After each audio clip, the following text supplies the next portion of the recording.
chiefs of police, a county commissioner, and a community violence intervention expert to the White House to talk about how the rescue plan is providing historic levels of support to make our communities safer. The president will encourage even more communities to use rescue plan funding to invest more in fighting violent crime, and to deploy American Rescue Plan funding to make our communities safer as quickly as possible as we head into summer. As we announced earlier today, over $10 billion has been spent or committed already on public safety through the Rescue Plan, including by over 300 communities and more than half of the states. The money is being put to use, keeping cops on the beat for community policing, investing in mental health and substance use disorder services, crisis responders, community violence intervention, and other programs to address the causes of crime and ease the burden on police.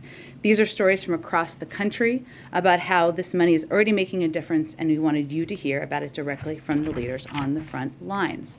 First is Mayor Quinton Lucas of Kansas City, Missouri, who has leveraged rescue plan money to avoid public safety layoffs and has used it to invest $10 million for new police technology. Because of the fiscal space provided by the rescue plan, Kansas City is also working to hire 150 new police officers. Mayor Lucas was elected in 2018 and previously served on the city council. Next is Police Chief James White of the Detroit Police Department.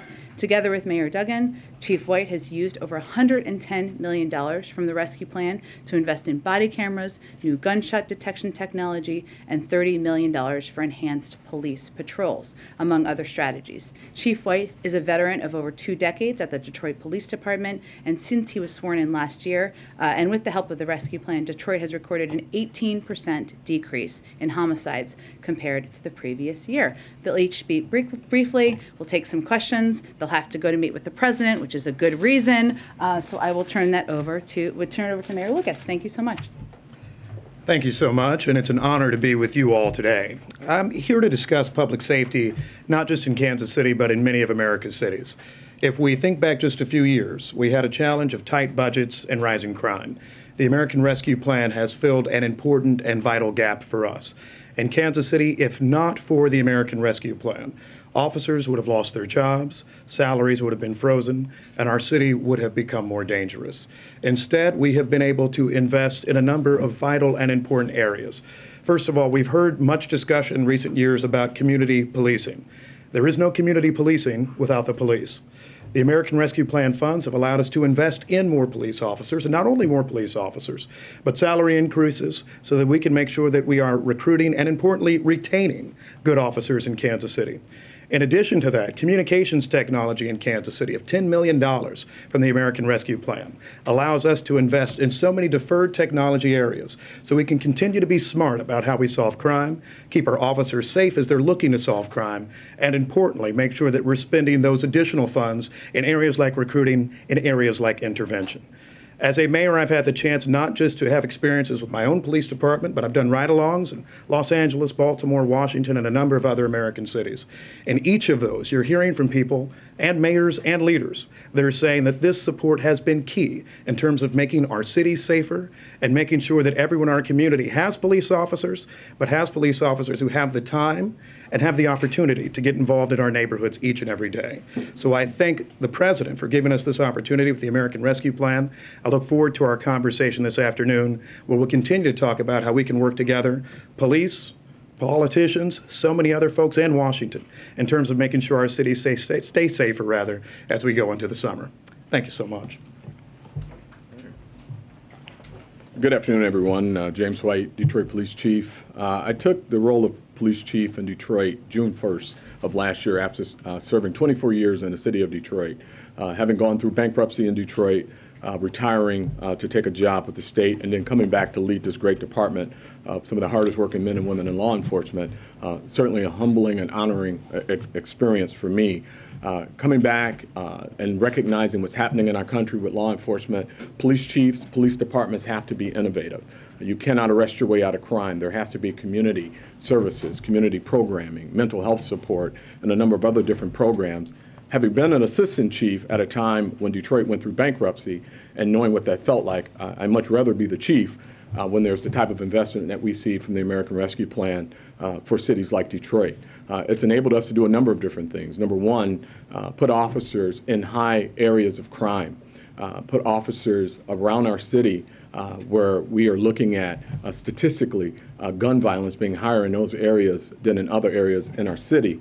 But in addition, is to provide our officers with state-of-the-art training, being able to develop training protocols based on best practices and use our training facility and bring it up to standards that are necessary in this day and age in law enforcement, making sure that our officers are best equipped to deal with the programming and the issues that we're seeing in our community.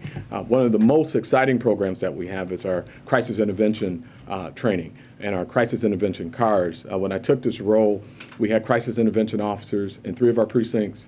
Happy to say that today, as a result of the American Rescue Plan dollars, we're able to put it in 6 of our precincts.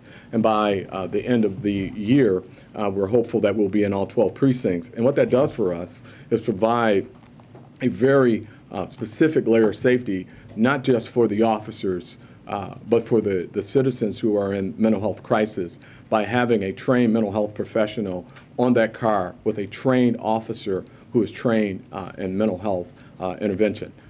Recognizing what they're looking at, recognizing what they're dealing with when they come upon someone who is in crisis and perhaps engaging in violence or erratic behavior, having those trained officers is an incredible layer of success and layer of equipment that we just did not have prior to this.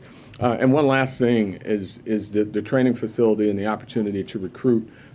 Right now in policing, recruiting is difficult, and having a state-of-the-art training facility and recruiting opportunity has been instrumental in what we're trying to accomplish in our city. So with that, thank you. All right, go ahead. Mayor, it's good to see you again. The Missouri General Assembly just passed a bill just now that increases the percentage of Kansas City's budget that needs to be spent on policing. What's your reaction to the bill, but more importantly, what's your reaction to them passing it while you're here on this very topic? I think it's always important to have locally driven solutions to local problems. I think that's why the American Rescue Plan was so helpful, money coming directly to cities and to states so we could solve public safety problems. I do not think necessarily that someone in outstate Missouri has better answers for policing than somebody in the core of Kansas City. And what we've been able to do, both with American Rescue Plan funding and our collaboration with folks at the state and federal level, is come to solutions like more officers that my friends in the legislature and the governor are asking for. And so I do not support anything that takes away our ability to work with our local police department and neighborhood leaders in terms of how we get to better solutions for violent crime. This administration has often talked about funding the police as crucial to not just lowering crime, but also for police reform. I heard talk about crisis intervention training, but did any of the ARP investments that you allocated also go towards implicit bias training or programs that require diversifying the rank and file or active bystander training? Anything that specifically goes towards accountability or oversight? Yeah, I'll take that. And so in Detroit, we're in the process right now of building out. I've just hired a diversity, equity, and inclusion director. We're constantly looking at our policies. It's enabled me to incorporate a number of different components of diversity, equity, and inclusion, which we already have, but just expanding out and recognizing that we can make improvements. We've been able to do that. Did that come from ARP? What it came from was the fact that we did not lose money or we didn't have a budgetary shortfall. So we were able to do some things without losing the dollars if we did not have the money. But that's essentially like you're talking about a coordinator, somebody that's hired on to... You're talking about really a process, because for us, it's for all of our officers. There's a coordinator, and then there's a programming from that coordinator that goes out department-wide. And do you see that as kind of the main method of accountability when it comes to ARP investments, or No. a program that enforces accountability? No, I mean, that's just one of many. You know, when we talk about community engagement, we can't fight crime without our communities. Communities have to have trust. They have to believe in police officers. And certainly this is a time where police trust is super important. And so when you talk about transparency in policing, that's what these training opportunities provide us, to look at best practices, to be innovative, and to work on transparency with community. last one, Brian. Thank you. Just to follow up on that a bit, going forward, in your community and other communities like yours, what do you think is the most needed, underfunded need that you have going forward? Among everything? Yeah, among everything we were just talking about. In terms of community trust, you know, I think there was a reason that both of us have talked about recruiting and retaining officers. We want officers that actually have the time to be engaged in communities, time to actually interact with neighborhoods, times to get known by people in the neighborhood. In most cities in America, you're not catching people say, we want to get rid of all the police. In fact, I've caught very few people who have said that. They said they want the way they interact with police to be different. They want somebody who has time to do community interaction. That's why these investments, in my opinion, are so important, because then you build up community trust, which helps you solve crime. It helps you actually build the relationships that you need to long term. And so there's not a single kind of magic program that I think works in terms of getting to any of these issues. It's instead making sure that you're investing somewhat holistically in police departments, having enough officers that you can address things like having an event at the community center, making sure there are people that are following up in neighborhoods, making sure that you have social workers in departments, which many of us have. And that's where these funds, I think, are largely helping us invest in areas where without them, we'd be laying off police officers, cutting social programs, cutting everything that's actually needed to get people to trust the police more. Do you have one more, Zeke? Go ahead. Thank you. We're sitting here, and violent crime, gun crime in particular, across the country is at an elevated level heading into the summer. We talked about the risk there. When you go to meet with the president in a few minutes, is there any specific requests that you have from him, from the federal government, for resources or tools that your department, your city need heading into the summer? Sure. I mean, certainly, you know, we're only one part of the judicial process, right? I mean, we make the arrests. There's our courts, the prosecutor's office. You know, we have a number of different needs. And then there's the intersection of crime with mental illness. And then we certainly recognize that, you know, we have a literacy problem in our country. And so there are a number of different factors that drive crime. By the time someone commits a crime, there's a number of failed systems that has caused that to happen. So we're not going to simply arrest our last person and solve the problem. We have to do a lot of work. So I'll be talking about those types of investments, community support, which we've been able to do with our Ceasefire Detroit, and provide those community programming, because I think that's super important. Mental health is super important. Engaging the courts at a high level is super important, and certainly supporting police officers and making sure that they're properly trained in some of the areas that we've talked about today. Thank you, Mayor Lucas and Chief Wade, for joining us. Really appreciate it. Okay. Oh, here, I don't want you to. Here you go. I'm sorry. Okay. Okay. I just have couple more toppers for all of you. Just really getting it all in on the last day here with the toppers for everybody. The president spoke earlier today with Abu Dhabi ruler Mohammed bin Zayed Al Nahyan to convey condolences on the passing of UAE President Khalifa bin Zayed. The two leaders agreed to honor Sheikh Khalifa's memory by continuing to strengthen ties between the governments and people of the United States and the UAE. I also wanted to provide an update on infant formula and where we are, and some updates on steps that we have taken. Yesterday, we announced a slate of actions to increase safe infant formula supply following Abbott's voluntary recall. The president also spoke to major retailers and manufacturers to hear about what they are doing and what they need to help increase availability. One of the top issues, the very top issue they asked us to act on, was getting states to increase WIC flexibility so they can get more formula on the shelves faster. Basically, how it works now is each state has a contract with a manufacturer, whether it's Abbott or any of the other manufacturers, and they want flexibility so that they can, if you use WIC and you get WIC assistance, you can purchase any kind of infant formula. This afternoon, Secretary Vilsack sent a letter to all states urging them to adopt all possible flexibilities in the WIC program. That is actually a step we had encouraged them to do the day following the recall back in February, but some states took the step and other states did not take the step at the time, so this is an extra urging to do that. He directed all states to review their practices, and the Agricultural Department is reaching out to states throughout the day, building on months of conversations. And next week, USDA will follow up on the letter and calls to provide states with help to issue waivers. That's what helps, obviously, consumers, people who have WIC, who are WIC recipients and they go to the store. What we're also doing at the same time to help create this flexibility that these store retailers asked for is today Abbott also committed to provide critical flexibility to states through the end of August in the form of rebates. And that means that these states can plan ahead and they can purchase supply ahead from a range of manufacturers, not just the ones that they have contracts with. This means that families on WIC can purchase any available product in the months to come through August, and states and retailers can plan ahead, as I noted.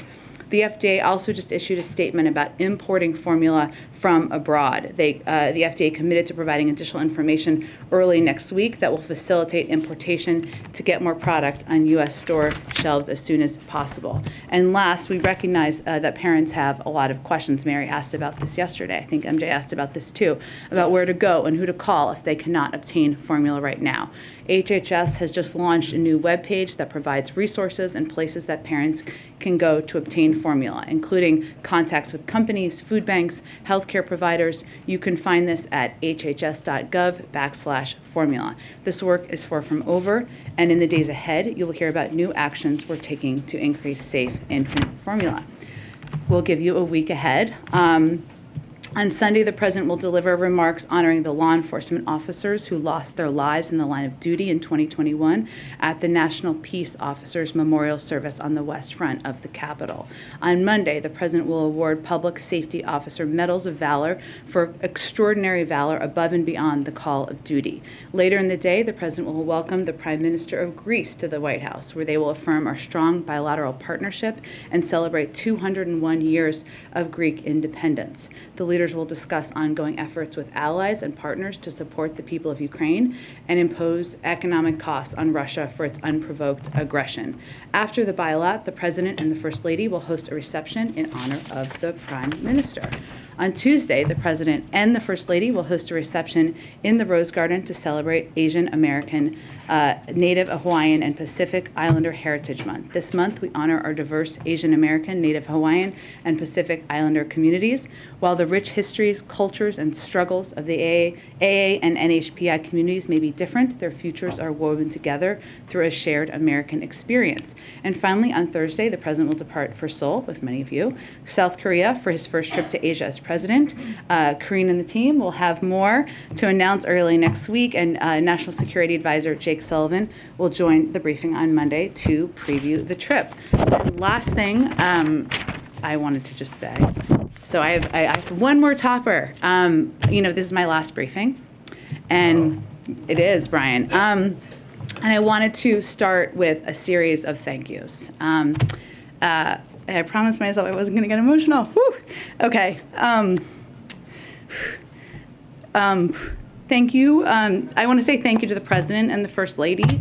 They entrusted me in serving in this role for the last 15 months. And I've talked about this a little bit before, but during my first conversation with them, which was in November of 2020 after the election, I was very nervous when I went to see them in Delaware. And really what we talked about for the majority of our conversation was the importance of returning integrity, respect, and civility to the White House. The small sliver of my job here in engaging with all of you, that doesn't not mean that we haven't let our Irish side show, mine and the President's as well, from time to time. I recognize that. But on my best days, and as I look back, I hope I followed the example of integrity and grace that they have set for all of us and do set for all of us every day. And I'm incredibly grateful to them.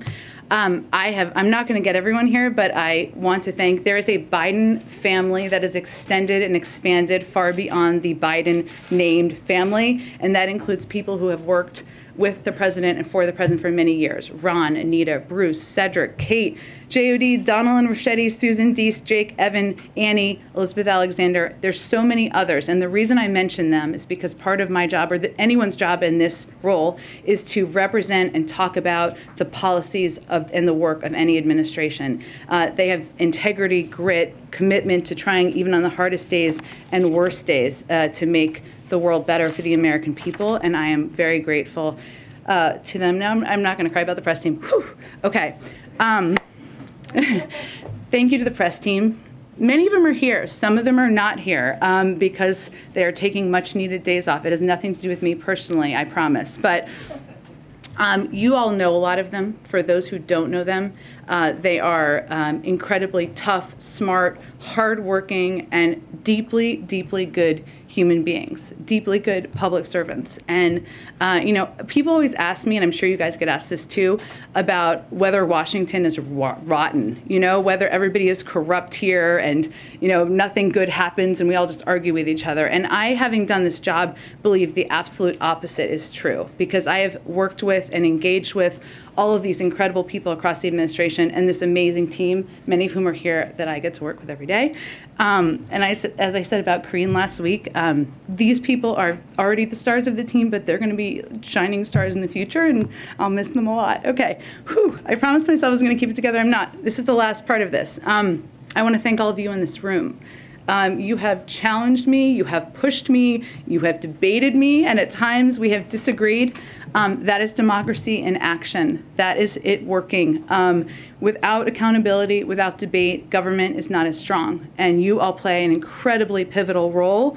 Thank you for what you do. Thank you for making me better. Most importantly, thank you for the work every day you do to make this country stronger. And I am very grateful to all of you as well. So thank you for your role and to the role of your colleagues here and around the world.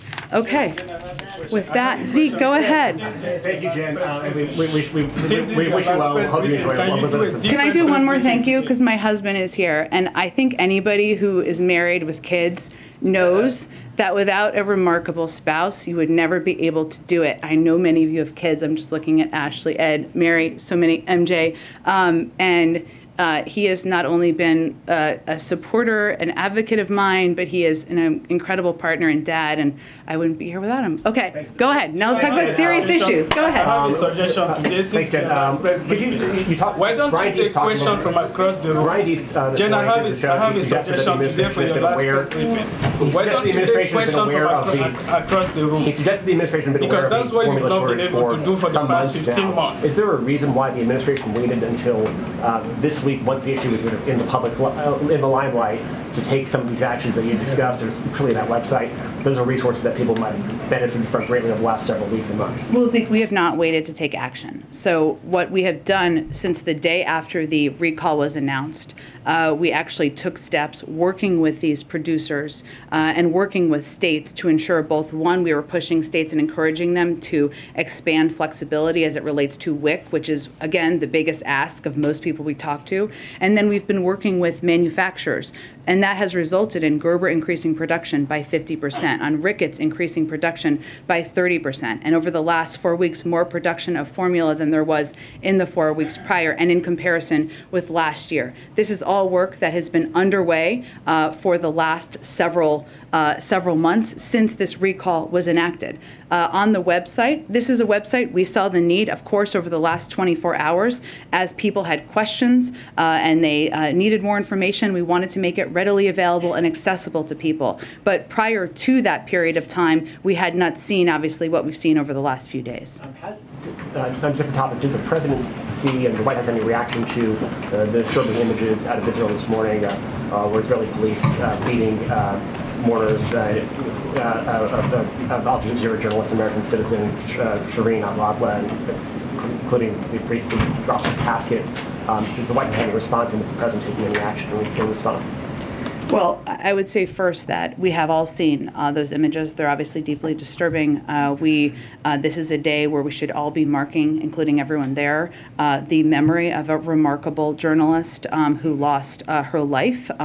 We know that there is, with this disturbing footage from the funeral procession today in Jerusalem, we regret the intrusion into what should have been a peaceful procession. We've urged respect for the funeral procession, the mourners, and the family at this sensitive time. We're also in close touch with Israeli and Palestinian authorities, have been and obviously will continue to be, especially given the images we've seen today. We're not currently involved in any of the investigation, but we are working to bridge cooperation and available to provide assistance as needed.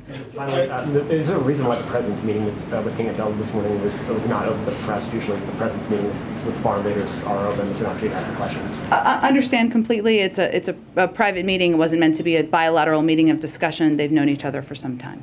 Go ahead. Can I ask Thank you you. a question from Back the back? on the issue of the formula Jen, shortage. can I ask you a question from the back? Please stop. I understand, but you know, for 15 please show months, some there's respect. no On the issue of formula. And I'm Thank saying you. that for the Sir, sake of equity, we should First of all, have thank you pressure for your across service, the and road. thank your That's what husband I'm for his saying. service as well. It On the doesn't issue make of sense to formula, preach I equity think, outside, if but anything, inside this the crisis has briefing room, reminded we can everyone have that this questions. is not Simon, if you could Simon. respect your colleagues and other media and reporters in here, that would be greatly appreciated. Go ahead, Mary. If anything, Sir, if you please, can spread the if anything, this has reminded, I think, the entire country and the world that this is not a luxury item, but an essential. Thank you. Not to do. Formula is not a luxury item, it is an essential. It is something that families across the country rely on. Is this such a valuable commodity that the president thinks that we need some kind of backstop, some ability to surge in the way that we do for other essential items, perhaps even some kind of stockpile? Well, I would say there have been discussion, and some members of Congress have raised questions, say, of the Defense Production Act, which that would be something which is on the table. We've not made a decision about, but would help address issues over the long term. What we are doing here is we're trying to ensure that states and others can plan over the long term, as in the coming months. But it is certainly a reminder that not only do we need to continue to work closely with manufacturers, continue to work closely with retailers and providers, but ensure that everybody knows what they can do to get access over the longer term. There's not a discussion of a stockpile. What we need to do is ensure we are addressing any issues in the supply chain and addressing any issues with speeding up manufacturing. You mentioned the Defense Production Act, and forgive me if I'm not understanding how this works, Sure. but how would that actually work? Because you say you're exploring it, but it seems that the issue here is really not having enough manufacturing capacity. So is it really a matter of just looking for other sites that can produce this? Well, that's exactly right, Mary. And so the reason why it would have a longer term impact is because the production of baby formula is so specialized and so specific that you can't just use the Defense Production Act to say to a company that produces something else, produce baby formula. It just doesn't work that way exactly. That is something that could be a consideration over the longer term. And certainly there are ways that the Defense Production Act has been used in other industries, right, as it relates to a chemical that is needed or a specific tool or part that is needed. So right now, of course, we're keeping that option under consideration, but our focus primarily is on twofold. One is increasing supply, and the other is making it readily available. And obviously production is working with these manufacturers, and also imports, making sure we're making more baby formula available through imports, and then making it readily available. The biggest step we can take is this WIC flexibility component, which obviously we took 2 steps, not just pushing states, but also working with Abbott to ensure they're providing a rebate for longer term planning. And just lastly, you said that the FDA is going to have more on easing imports and some of those steps next week, but does the president believe that parents should be allowed to buy formula directly from abroad? Well, there have been limitations on this because, of course, we have a very high level of, FDA approval processes to ensure that we have the best formula that is safe for babies. And of course, whatever formula would be imported would meet those standards. But we think the best steps we can take is to work with Abbott, and Abbott has a responsibility here too, to work closely with the FDA and doing the steps that are necessary to get back and operational online. We have a great deal of manufacturing capacity here in the United States. That's less the issue. The issue is obviously this was a recall in February that, as a reminder, was done because there was a factory in Michigan that had tainted formula that killed 2 babies. But we have a range of manufacturing capacity here. So this import step would be not forever or necessarily even long term. It's just to address the current need. Go ahead. Thank you, Jen, and thank you for your work here the last 16 months. You said yesterday that the United States would support Sweden and Finland's application to NATO. Turkey is a current NATO member, and the president of Turkey is saying that his country would not look positively on that. What is the U.S. reaction to that, and will the U.S. intervene on the Nordic countries' behalf? Yeah. So we are working to clarify Turkey's position. We would refer you to the Turkish government for more information on their views. I think there's no question, and you've seen this from the public statements of a number of NATO leaders, that there is broad support from NATO member countries in Finland and Sweden's, desire or interest, stated interest in applying to join NATO. But we are continuing to work with Turkey, and I would point you to their representatives. Also, any White House reaction to Elon Musk saying today that his deal to buy Twitter is on hold while getting information on fake bot accounts? Yes. I would say this is a transaction, a potential transaction, I guess we can call it at this point, from a private investor, and we don't have any comment on private transactions. Our views, broadly speaking, on the role of social media platforms and the need for reforms certainly still stands, but right now it's a reported view of a transaction of a private investor. Go ahead, Ed. Thank you, Jen. For what I'm told is episode 224. Of yes, that is true. Thank you for doing this as you've done. Has time gone as quickly for you? I haven't been here for all the episodes. That's true. You've been here for a lot of them. A few things. Back to the murder of Shireen Abu Akleh. Curious, does the president himself plan to speak with her family, given especially in part that she is an American citizen? We have obviously reached out and engaged through national security officials with her family. I don't have any calls to predict or preview at this point in time, but if that does happen, we of course make that information available to all of you. And does the president have any plans to speak with the Israeli government directly about the death and the ongoing investigation? Well, certainly we have been engaged with them and have offered support, and if they need specific support from us, we will provide that, but I don't have any calls to predict at this point in time. Two quick ones on immigration. There could be a ruling today in federal court on the future of Title 42 and whether or not it gets delayed beyond the May 23rd deadline. Can you give us a status report on ongoing preparations for the end of it, should that deadline hold, and how they might change if they get delayed by a court? Well, the preparations have been ongoing, led by the Department of Homeland Security and Secretary Mayorkas. As we've talked about in the past, he has outlined a plan that he's been preparing since last fall to ensure we're increasing capacity at the border, that we are taking steps to ensure that we are prepared for the lifting of Title 42. Those are proceeding. Obviously, I'm not going to prejudge a court ruling that hasn't quite happened yet and what it will mean, or prejudge what the Department of Justice may do in response. I'm sure there'll be more discussion about that if and when they rule today. And one other, you may remember last fall, there were questions about court cases brought by families that were separated at the border. Yeah. And at the time, the White House said, if it saves taxpayer dollars and puts the disastrous history of the previous administration's use of zero tolerance and family separation behind us, the president is perfectly comfortable with the Department of Justice settling with the individuals and families who are currently in litigation.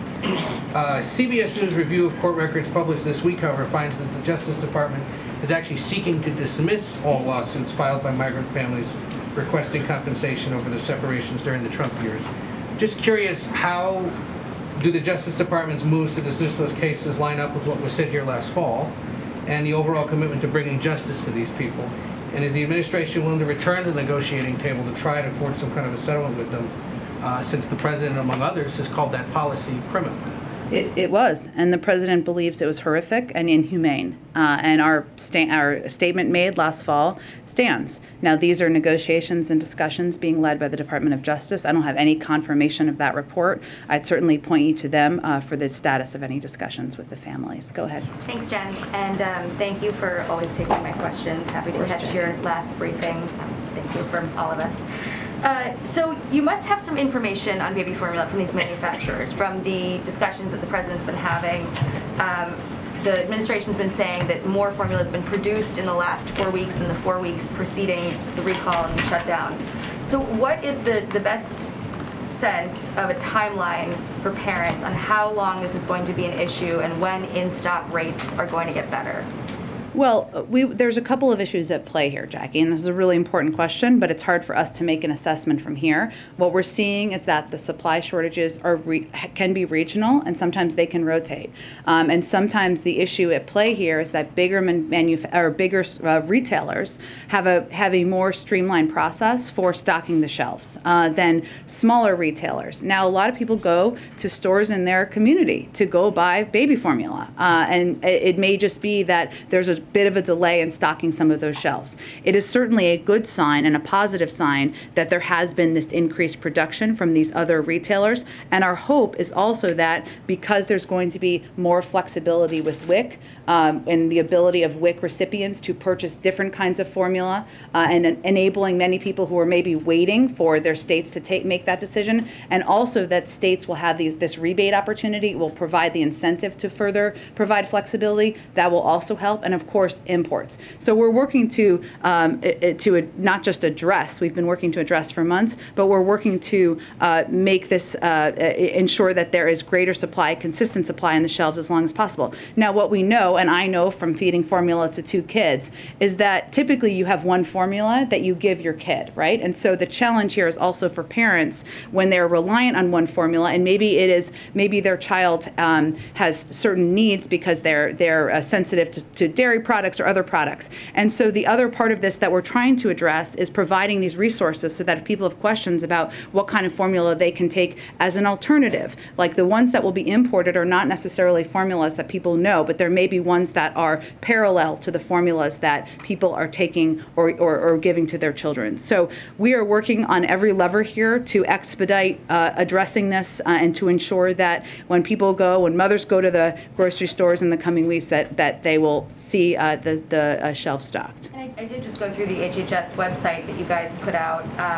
And one of the suggestions for emergency situations would be to call your pediatrician, see if they have in-store samples or in-office samples, or go to the local food pantry. Clearly, you've outlined this as, there's going to be a range of sort of timelines depending on where you live in the country and where you shop. But say for big box stores, I mean the Walmarts and Giants and Kroger's, can you give us sort of a ballpark window for just realistically how many weeks or months parents are going to be having trouble finding it, or in-stock rates would start to improve? Let me first say that the reason we suggest calling your pediatrician is because of this question I just touched on. Because when you're feeding your child formula, typically they don't recommend changing formula necessarily, but there are ways to do it. And if your child has specific needs or is intolerant to certain ingredients, a pediatrician can help advise on that.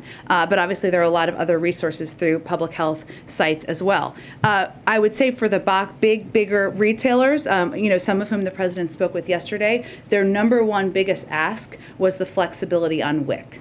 And their feeling was that would help them take steps, given the increased supply of these other manufacturers, to help stock the shelves more quickly. So you guys aren't comfortable giving any sort of ballpark window of time, basically? As quickly as possible is our objective, Jackie, but it's going to be different store to store. Okay. And then one more also on baby formula. It seems like when there's a crisis, you often call on the FTC to look at price gouging. I recall this administration doing that with gas prices. It didn't seem to really bring down gas prices and did not increase supply. How's it going to be different this time around with baby formula, and how quickly are they going to be cracking down on people who are hoarding, and what are the ramifications? When are we going to see that play out? Well, the FTC is an independent agency, so by us calling for them to look at price gouging, they obviously haven't taken a step on oil companies, otherwise you would be fully aware of it. But it is something that we can all watch, even as non-economists and even as non-oil experts. When the price of oil goes down, the price of gas should go down, and that is not what we have seen consistently.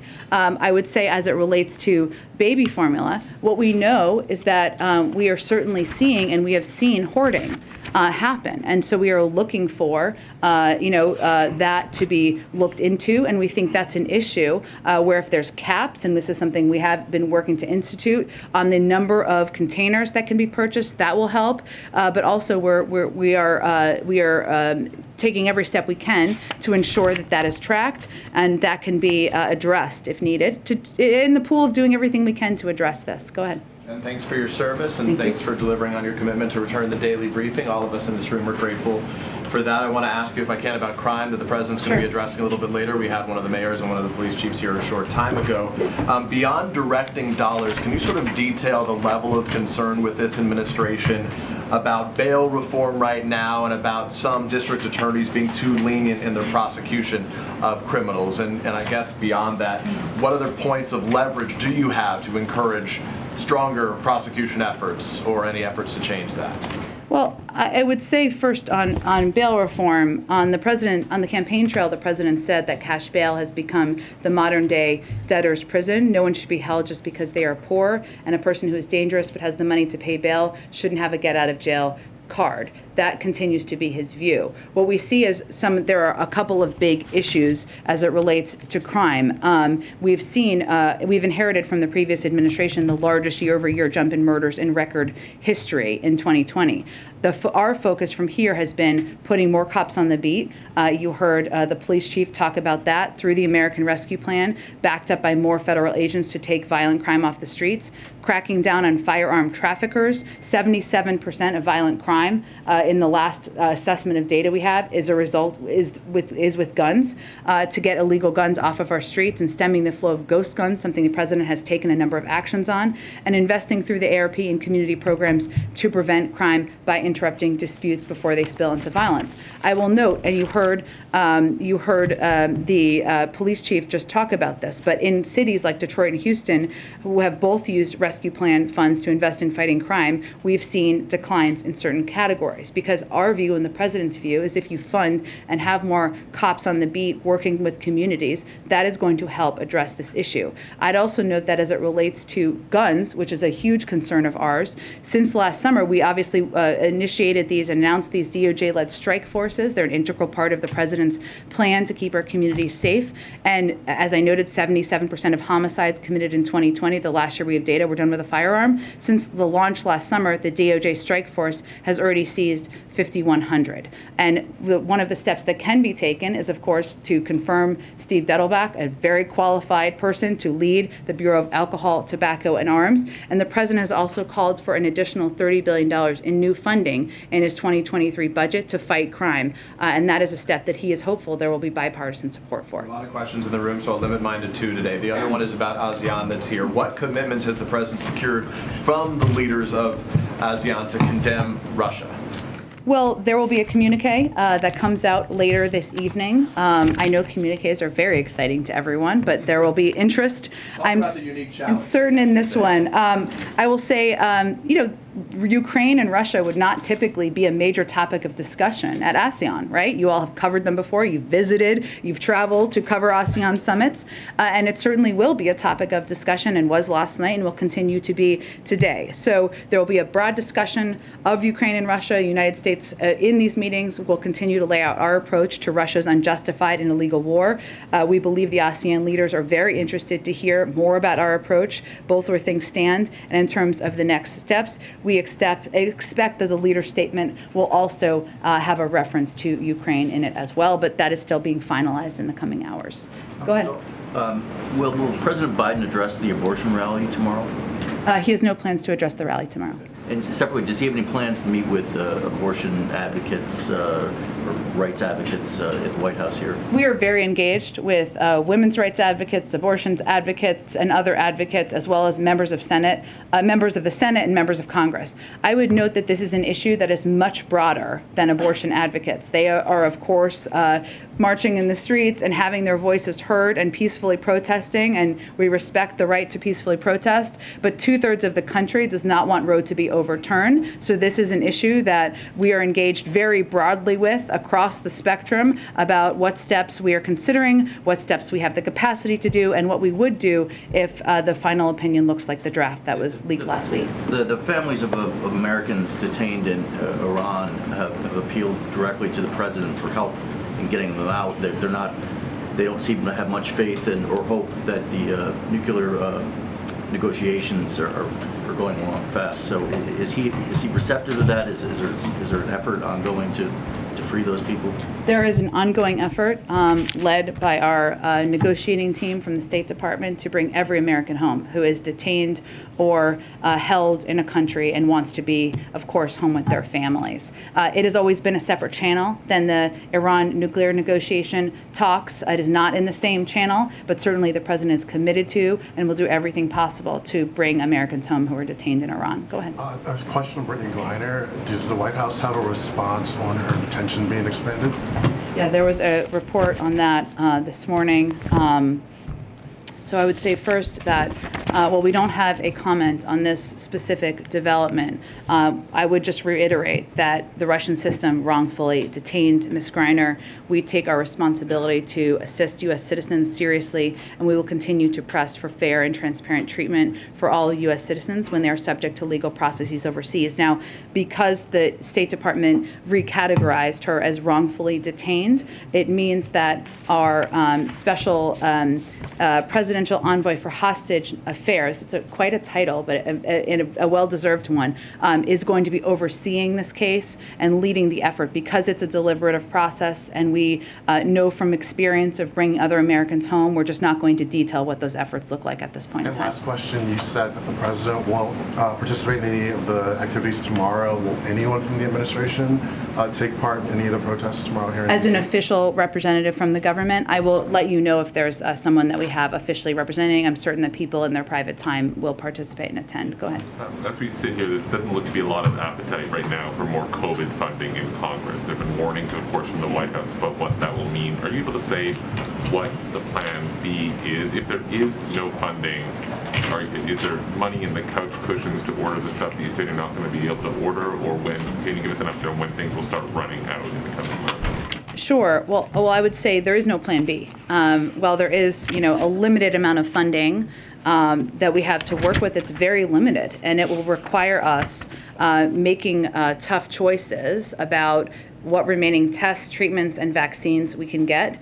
We are continuing to work the phones, hold briefings, make our case publicly, of course, as you noted, and we are having bipartisan, bicameral discussions about why we need this funding, what the consequences will be if we do not have it, and those are significant. I mean, obviously, more Americans will die needlessly, which is the biggest heartbreaking issue. We're going to exhaust our treatment supply. We'll lose out to other countries on promising new treatments. This is one of the biggest components that is of concern to the president and all of us, because as you know, how we've approached this to date is we have ordered ahead so that we are first in line, and we have the supply needed when there is a better booster or when there's a better vaccine or a vaccine that will treat specific variants, and we are putting ourselves essentially at the back of the line without this funding.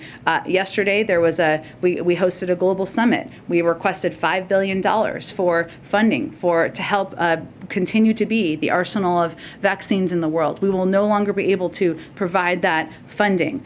We also will be unable to maintain our supply of COVID tests, and we will be unable to ensure that there will be an ongoing supply of free treatments for families across the country. Possibly you will cut short previous orders to either because you can't pay for them or because you want to reallocate the money. We will have to end programs, and some of that will feel abrupt. Can I pivot and ask a little bit about, as you know, the baby formula challenge right now? Everyone's 401ks are not looking hot at the moment. Maybe I'm speaking for myself. Consumer sentiment today hit a fresh low since 2011, at its lowest point since then. Inflation, of course, is high. Gas prices are surging again. There's a sense right now that there's a lot of challenges in the economy in the U.S. What do you say to voters who are frustrated by that, and in particular those who voted for this president because he sort of promised to be a sort of capable steward, in contrast to the previous presidency? That was sort of the pitch that he made to voters. Well, I think first we would say to families, we understand there are challenges you're dealing with every day. costs are too high. It is too expensive to fill up your gas tank. Food is too expensive at the store. And our focus right now is on taking every step possible to address those issues. We know that the president, that the big driver of this was the pandemic and the impact on supply chains, and then the uptick in the pandemic with Delta last summer. Then we had an additional challenge, as you've noted some of these, but with the invasion of Ukraine by Russia, which drove up energy prices, and that is the biggest driver of inflationary costs at this point in time. Now, we saw a downtick a bit earlier this week, but what we would also say to families is, one, we are at record economic growth. The unemployment rate is 3.6%. We're seeing encouraging business investment. Those are all good signs. What our focus is on is doing everything we can to lower costs. And that includes a range of steps the president has taken just over the last couple of weeks, making sure we're lowering the price of high-speed internet, giving farmers the tools and resources they need to boost production. We're also, he led the release of 1 million barrels of oil through the Strategic Petroleum Reserve, issued a waiver for E15 gasoline, so thousands of gas stations in the Midwest could have an additional 10 cents cheaper option at the pump, fix the family glitch. He is mindful and focused on doing everything he can to give people breathing room and lower costs. And what we'd say to Americans also is look at the alternative. We all acknowledge inflation and cost is a challenging issue. What is the Republicans? What are they presenting as the option?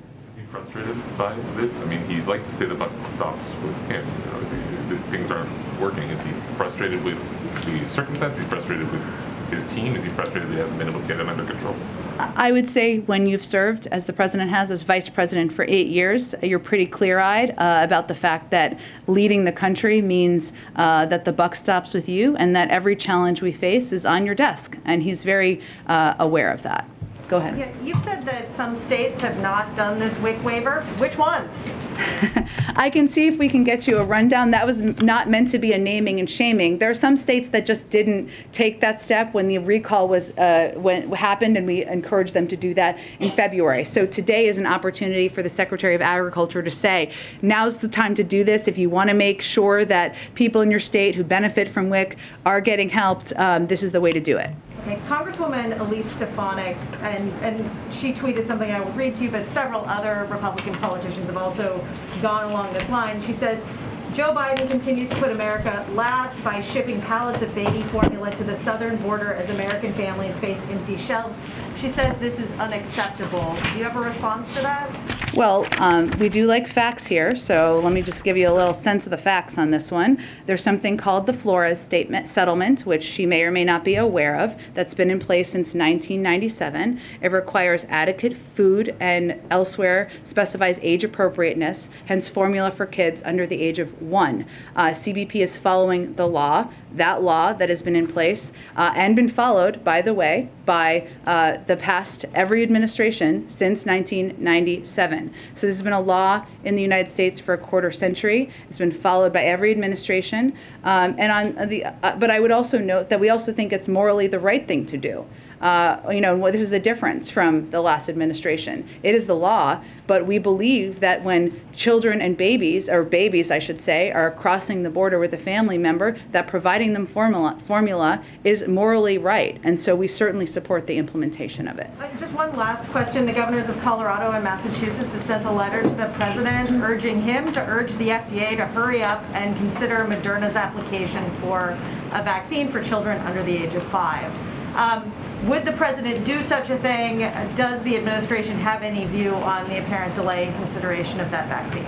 I would say the parents in here have a view, and we all are very eager to bring our children and get them vaccinated who are under the age of 5. But science, this is the president's view, most importantly, moves at the pace of science. The FDA is the gold standard for a reason, and we want to ensure that when those vaccines are available, when we are taking our kids, bribing them if needed, to get their shots, that it is safe and we know it's safe. Go ahead. Jen. I'll come back. I'm sorry about that. I'll come back to you. Go ahead. Go ahead. As you know, the anniversary of George Floyd's killing is a little over a week away. As a candidate, President Biden embraced some of the messages about police reform, and later he even promised George Floyd's family that he would get something done on the issue. But now police reform has failed in Congress. There's no executive order, and today he's basically asking cities to pump money into police departments. What is the administration's message for people who had hoped the Biden administration would actually significantly reform policing? Well, first I would say he's actively considering a police reform executive order and has every intention of doing that. It just takes some time. I understand that since it was a version of it came out into the public, which happens back in January, it feels like a long time, but these take a long time. There's a legal review, a policy review, and he has every intention of doing that. We actually paused because there was bipartisan negotiations happening, and obviously that was always the preference because that would make it more permanent. I would say that it's not just about pumping funding into police departments. It's about ensuring that there are enough cops on the beat to crack down on violent crime, to crack down on illegal guns that are the cause of 77% of crimes across the country. And what he's also done, and the Department of Justice has also done, is implemented federal steps like bans on chokeholds and other steps that the president would certainly like to see, implemented across the country and a part of federal law. So he is going to continue to support the funding of police. He hopes Republicans will join him in supporting his budget. Now, they did not support the $10 billion he announced today because they voted against the American Rescue Plan. And he is, but he is also supports accountability, and a police reform executive order will be a part of that. And pivoting briefly, what advice do you have for Karine as she prepares to step into your role? That you can say in public. I can say we're very transparent here, Brian. I would say that some of the lessons I've learned that I would tell anyone, including Karine, obviously we've had many discussions about this, would be one, the most important job that you have in this role, I think, tied with another one, but I'll get to the point, is to project, convey the positions, the policies, the views of the President of the United States. And every opportunity you have to speak with him, to engage with him, to ask him questions. So oftentimes, I will tell you, they are questions that you all have asked me in the briefing room or otherwise. It will make you better equipped and even more effective because our job is to speak on his behalf. The second thing I would say, and in my heart I'm a bit of a policy nerd, but I would tell this to anyone, is that the more you know about policy issues and the more you can go in depth on it and spend time digging, pushing, and questioning the policy teams, the better able you will be to answer tough questions, to answer the 12th question, and hopefully provide information to the public. And the last thing I would say is that it can be repetitive in here from time to time. That's not a critique. You are all doing your jobs. But in the age of social media, always provide the context and all the details because you never want to be a meme with one line. That would be my treat. But otherwise, be yourself. And Karine, as I said last week, is going to bring her own magic, her brilliance, her style to this briefing room. And always, for anyone who comes after me or Karine, it's to continue to make it better and do better for the president and the American people. Yes. Expect that under Karine there will still be daily briefings? I will let her speak to that. Yes. But yes, that is the plan. Go ahead. Thank you, Jen. The $10 billion that's being announced today, where does the president and the White House does the president see that as something to kind of celebrate? When I look at the original pool and I realize it's an initial tranche of $350 billion, and I know there's different kind of competing priorities here, I'm wondering if the White House sees today as sort of another call to action to states to spend even more on police departments? That's part of it. Or is this kind of saying, is he impressed by that they've already spent all this money? Well, I would say part of it is he thinks that it's important that it has been spent, and we have seen the impact of it in some states, that I mentioned, Detroit and Houston, for example. But part of it is also about the need to spend more. We know $245 billion is what's been spent to date, so there is more funding left from the American Rescue Plan package, and certainly he thinks keeping communities safe, making sure police departments have the resources they need is an important way to spend the money. I just have a quick clarification on the DPA too. You said the administration is considering the DPA to ramp up. It's one of the options under consideration, sure. I think there's two titles under DPA. One would prioritize contracts and say, companies, you need to develop this. Another would allow the federal government to distribute loans, to distribute actual money to companies so that they can ramp up manufacturing. Is the administration considering that title of DPA to actually give money? There's also options beyond that about the use of there's a range of ways you can use DPA, so I don't have specifics about how it might be used. I would say that we are already working, and we have been working with manufacturers to increase production, so that is already effectively happening. And the challenge, which I mentioned before with baby formula, is that it's complex, and you can't just say to a manufacturing facility that makes cereal, you need to make baby formula now. So it's a bit challenging and different in that regard, but it is an option. There are a range of utilities and ways you can use it, and it remains under consideration. So it's already happening. It's already happening. Title III is already happening. No. We're already working with manufacturers to increase production. So that's one of the the aspects, or one of the ways to use DPA, but we're already doing that effectively. So that was the point I was making. Go ahead. Hey, Jen. Thank you. The FDA commissioner a little while ago said that he intends to announce plans next week to help streamline the import of baby formula into the U.S. Is there anything you can preview for us on that front, and maybe explain some of the hurdles that currently exist that this process would be fixing? Sure. Well, right now, every kind of baby formula that's made in other countries is not allowed to be imported here necessarily. So it's cutting red tape and easing those restrictions. Now, as I noted a little bit earlier, what that may mean is that when moms go to the grocery store, they may see a form of baby formula that they have not seen before, and they may have questions about what that is and can I feed it to my baby. That's why we have a range of resources and hotlines that people can call to get those questions answered. But overall, what it's trying to do is provide more supply so that there can be a range of options and a range of supply on shelves, so that mothers don't have to fear not being able to have formula to feed their children. And I know you said that the administration has been on top of this issue since this issue emerged with the Abbott plant back in February, and you've been working on this issue since then. So can you explain why something like this, in terms of streamlining the import of products, wasn't done sooner, wasn't done before parents arrived at the supermarket to find empty shelves? Well, we believe that part of what's happening right now is that there was supply that a lot of the larger retailers had, and it was kind of 6 to 8 weeks where they had that supply and they haven't been able to restock it quickly enough.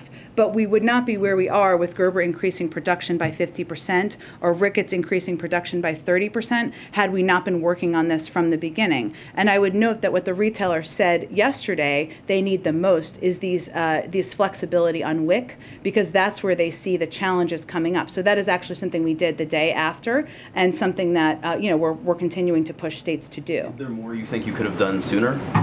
Well, look, hindsight is always 20/20, but I would say that we have, what's important to note, as much as this wasn't being reported on because people were not seeing shortages at the stores as much, there was an announced recall back in February, right? And there were steps we have been taking every single day since then, with the FDA in the lead, to help address any potential shortage. And lastly, just a quick follow-up on your comments about the images we saw in Israel today. You said that you called these images deeply disturbing of Israeli police beating mourners who were carrying this casket. You said that we regret the intrusion. Do you condemn these actions by Israeli forces, and do you believe that they had any justification for actually beating these mourners and these pallbearers as we saw in these I think when we said they were disturbing, we obviously were not justifying them, but I think I will leave my comments at what I said. Go ahead.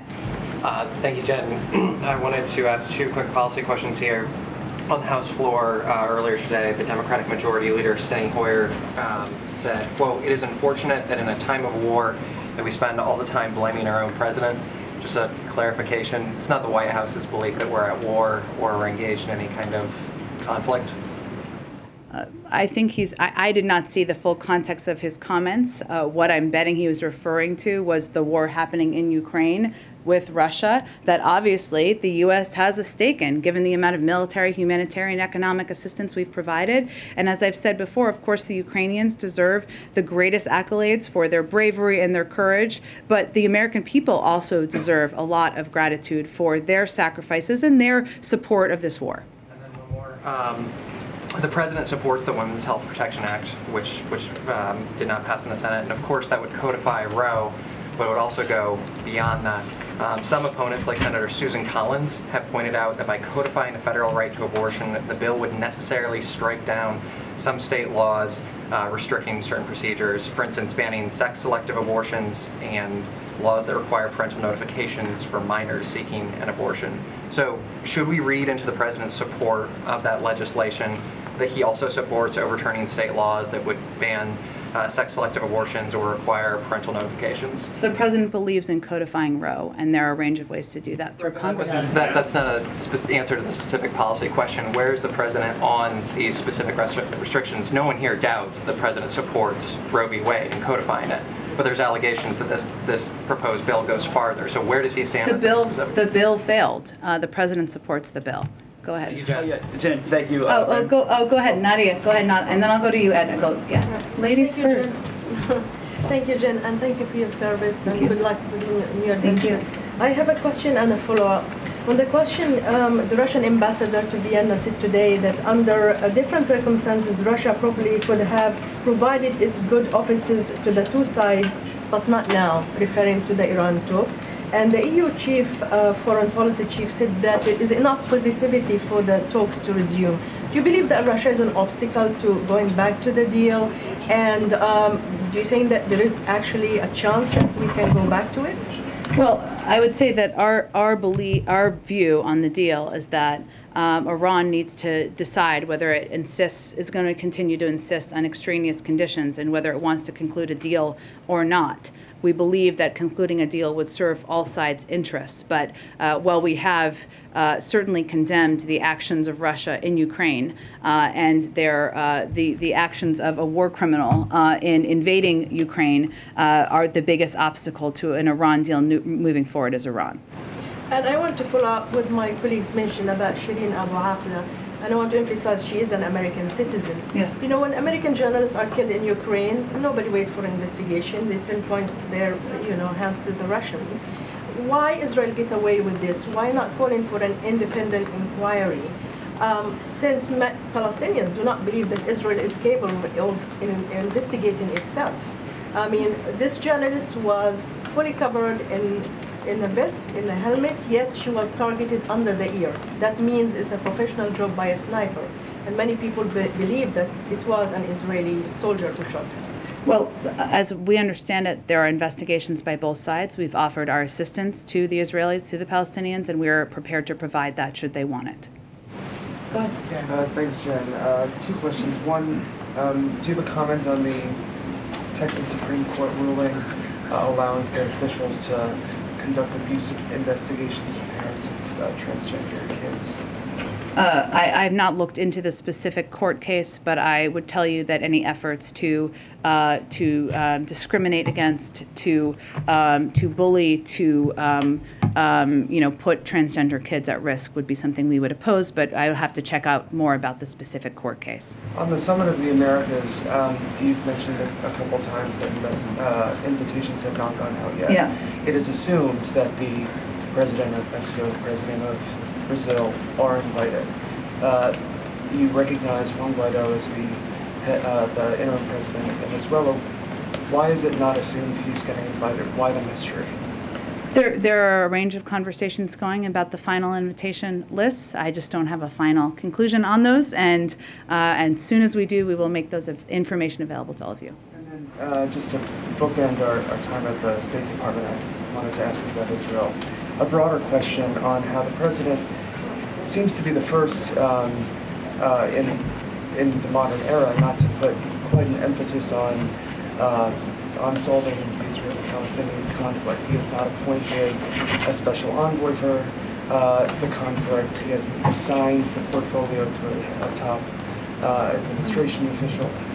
What should we read into that? What priority is it of his, especially as we see these images coming out of Jerusalem today, to personally get involved in dialogue? I would say first, as it's always been the case, any envoy would be working out of the State Department. It was the case when I was at the State Department, and we knew each other there. And certainly, you've seen the Secretary of State and also the President talk for decades about the need for a two-state solution, how that is the only viable way to end an ongoing conflict in the region. And I would certainly say that remains his view, remains his policy. And but I would point you to the State Department for any updates on negotiations or engagement. Go ahead. I have a follow-up on Brittney Griner.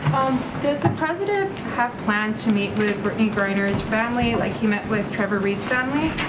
We are in touch with her her family, but I don't have any planned meetings to preview for you at this point in time. And then I have a follow-up on Title 42. Sure. I know a judge's ruling hasn't been made yet, but if he does rule to sort of continue to temporarily delay Title 42 from being lifted, does the Biden administration plan to appeal that? That would be an announcement made by the Department of Justice. One more question just regarding that. You know, it seems that the Biden administration has been challenged by the court several times on, you know, immigration efforts that they've tried to overturn from the previous administration.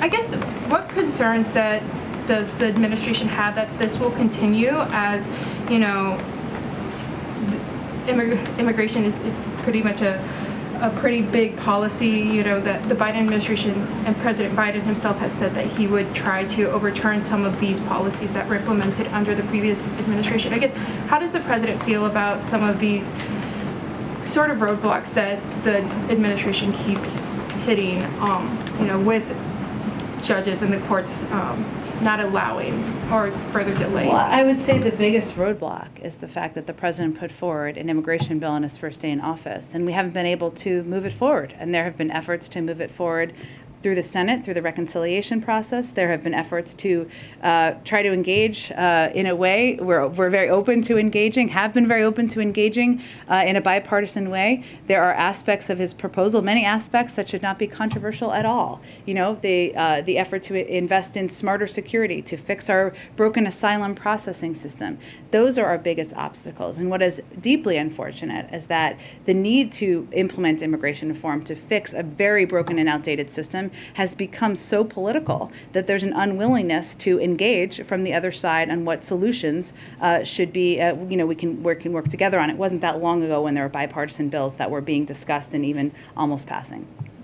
Go ahead, Ed. Yeah, so I want to build on Josh's question here. You know, CPI inflation is 8.3%. We know it's hard to get baby formula. Gas and diesel fuel is now record prices again today. House staffers are getting free Peloton memberships. A Monmouth poll says... Well, there's a lot packed into that list there you have. I don't know how it's related. It's a potpourri. Oh, yeah, it is a potpourri. It's a wider view. A Monmouth poll shows that 79% of Americans believe the country is going in the wrong direction. So my question is the president, as the head of the country, as the head of the Democratic Party, out of touch economically with Americans? Well, there was a lot packed in there, and I'm not entirely sure the root of your question, but I will do my best. I would say first, the president's top priority, and you heard him say this the other day, is addressing costs and addressing inflation for the American people. And he laid out a specific plan to do exactly that. And he has taken a number of steps to do exactly that, including lowering the cost of the internet, ensuring we're taking every step we can to bring down the cost of gas, taking steps to ease the supply chain, something he's been working on from his first day in office. And he has proposed and advocated for and continued to fight for a reconciliation package that will lower significant costs for the American people. I would say the contrast here is what the other side is offering, which, as you've heard me say many times, but it's worth repeating, is a plan by Chairman Scott that would raise costs on 175 million Americans who make less than $100,000. So I would say for the American people, what they can know and understand is we all agree inflation is an issue. We all agree costs are too high. The question is who has a plan to address it. But on gas specifically, the Interior Secretary testified before the House Appropriations Committee that there was no plan to go forward with a 5-year plan for oil drilling in the Gulf. They need that plan in order to open up leases down the road for that. We saw the Department of Interior cancel a lease sale. So are there signals, you know, to bring down gas prices? Well, we know the Department of Interior made quite clear that they canceled the Cook Inlet project because there was a lack of industry interest. That's not actually the issue. The issue, if we take a step back, is that leasing and production offshore is a lengthier process, taking up to 10 years. Of the more than 10.9 million offshore acres currently under lease, industry is not producing on 8.26 million acres. That's 75% that is non-producing. Of the 24.9 million onshore acres under lease, industry is not producing on 12.3 million. That's almost 50%. And there are almost 9,000 onshore permits. The issue is not permits. There are plenty of places for oil companies to drill on. They're not. That is the issue. Go ahead. Thank you, Jen. Okay, go ahead, Patsy. Thank you, Jen. Thank you for your service and good luck for your next Thank you. endeavor. I have 2 questions on the U.S.-ASEAN summit. As I understand, there are no bilaterals scheduled with the president, but he did have quick private time, as we're told, with each of the leaders. I have 2 questions on that. Did the president use the opportunity for his private time to press Indonesian President Joko Widodo to disinvite President Putin from the G20 summit? That's number 1. And number 2, which leader did he specifically press on human rights, if any? The president never holds back in raising human rights issues. I don't know how long these brief pull-asides were, so I don't know the range of topics that were discussed. And certainly his publicly stated position is that it should not be business as usual at the G20, which is 6 months away, and that he does not, and he believes that President Putin should not be a part of that. Okay. On the human rights, though, Jen, there's a lot of criticism coming out from human rights activists that the White House hasn't been strong enough in terms of condemning some of the human rights concerns in the Southeast Asian countries. And you've given out statements on the initiatives, you've given out statements on maritime security, in terms of regional security, maritime cooperation, but nothing so far on human rights. So how does the administration... I stated very clearly the other day on Cambodia that we had past concerns about human rights. We have made those clear, and we never hesitate to raise concerns about human rights when warranted. Thank you, Jen. Thank you, everyone. Thank you, everyone.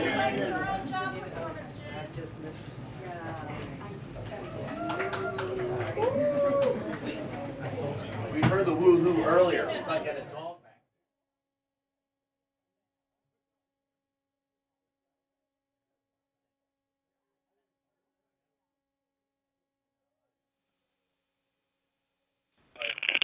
Please gather now at Palm Room doors to set for Rose Garden remarks. Again, please gather now at Palm Room doors to set for Rose Garden remarks. Thank you.